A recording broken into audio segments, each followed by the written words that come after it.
Okay, let's jump right into this explainer. Today we're doing a rigorous teardown of the systemic vulnerabilities and the critical cryptographic defenses baked into our national tax infrastructure.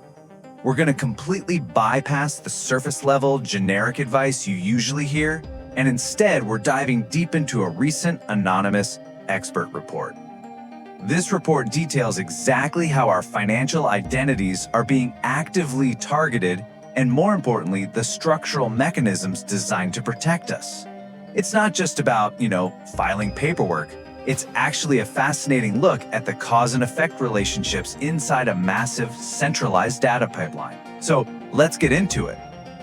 Here's how we're going to break this down. We'll start with the systemic vulnerability, then move on to the authentication mechanism, followed by operational cause and effect, identity verification protocols, and finally, some advanced security insights. All right, part 1, the systemic vulnerability, and specifically, how static infrastructure gets exploited. To really understand the defense, we first have to analyze the implicit assumption that makes the whole current infrastructure so vulnerable in the first place, and that is its absolute reliance on static identification numbers. Think about it. For decades, the entire architecture simply assumed that knowing a specific 9-digit number was mathematically equivalent to proving you are that person. But according to expert analysis, when one of these static identifiers is stolen, and we're talking about incredibly sophisticated phishing and social engineering campaigns here, threat actors can seamlessly bypass standard security. Because the system historically leans so heavily on these static numbers, once a bad actor gets their hands on yours, they can file fraudulent claims that effectively lock the legitimate taxpayer, you, out of the electronic system entirely. The fundamental flaw here is treating a permanent, unchangeable piece of data as a secret password. If someone compromises your credit card, well, you just cancel it and get a new one, right? But you cannot easily change the static ID. Once it's exposed in a data breach, the architecture just inherently fails. It literally weaponizes your own permanent data against you. Now, you might be thinking, surely the authorities have protections in place. Well, the Central Tax Authority actually uses over 200 automated filters to detect anomalies. 200! But the systems indicate that these passive defenses simply are not enough against coordinated identity theft. The sheer scale of the problem is the crucial insight here. Reactive, filter-based security can never fully keep up with or anticipate the evolving, highly organized tactics of today's cybercriminals. 200 filters are constantly scanning for fraudulent patterns, and yet highly organized threat actors are still managing to slip right through the cracks. It became incredibly obvious that the system needed a massive paradigm shift, moving away from passive filtering and towards proactive mathematical enforcement. Which brings us to part 2, the authentication mechanism, specifically the use of dynamic cryptographic tokens. The structural solution they engineered is the dynamic authentication token. Now, this token isn't just another password to remember. It is a dynamic, annually rotating multi-factor authentication barrier that entirely blocks unauthorized electronic filings. Think of it as a specialized, highly time-sensitive lock placed directly over your static identification number. Actually, scratch that. It's more like a constantly changing combination. Without this specific 6-digit cryptographic key, the centralized electronic gate simply will not open. It doesn't matter how much other stolen data the threat actor possesses, without that key, they are stopped cold. It completely removes the reliance on the user having to somehow keep their static ID a perfect secret. And this is where it gets really smart. Look at the strict chronological boundaries tied to the life cycle of this token. It is explicitly tied to a single calendar year.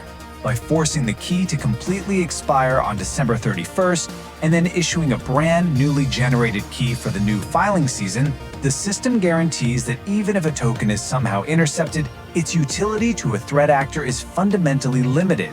It actively decays in value. This absolutely shifts the advantage away from the attacker because it's constantly moving the goalposts. Okay, moving to part 3, operational cause and effect, and the consequences within the data pipeline.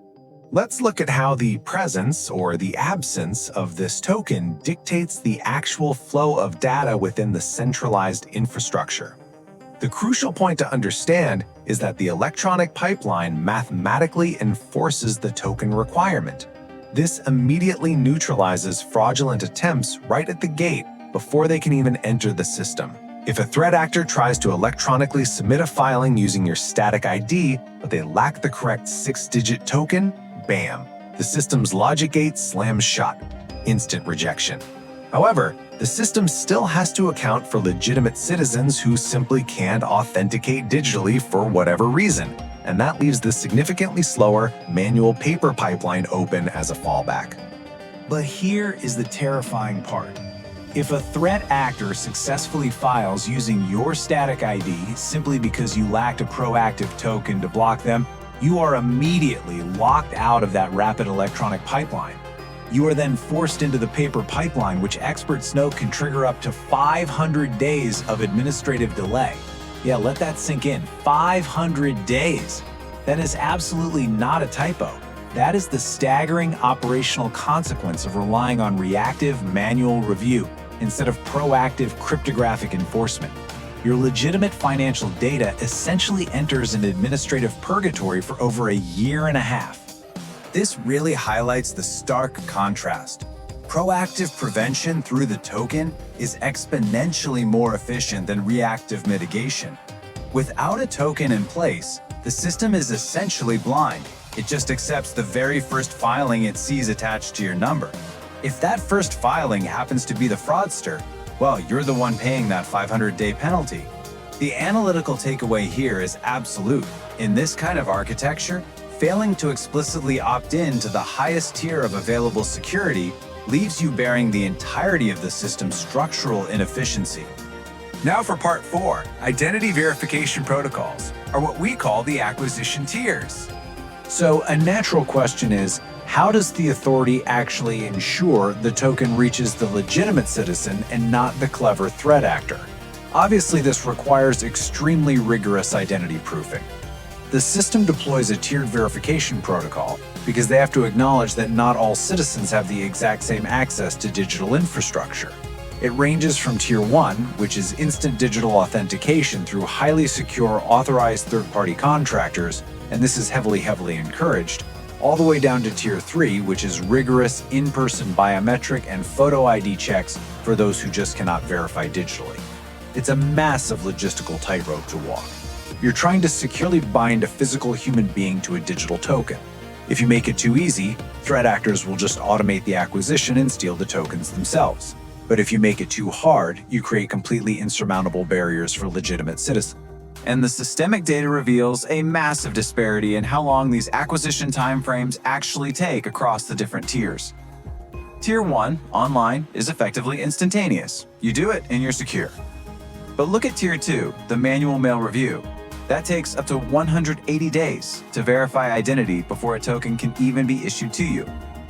This massive latency brilliantly illustrates exactly why digital adoption is so highly recommended for an immediate security posture. Relying on analog verification in a rapidly moving digital threat landscape basically leaves you exposed and vulnerable for months on end. Finally, Part 5, Advanced Security Insights. Let's uncover some hidden vulnerabilities. Let's dive deeper into some non-obvious details and implicit assumptions that routinely leave individuals totally exposed despite their absolute best efforts. Here is a question that trips up a lot of people. Do non-working dependents need this protection?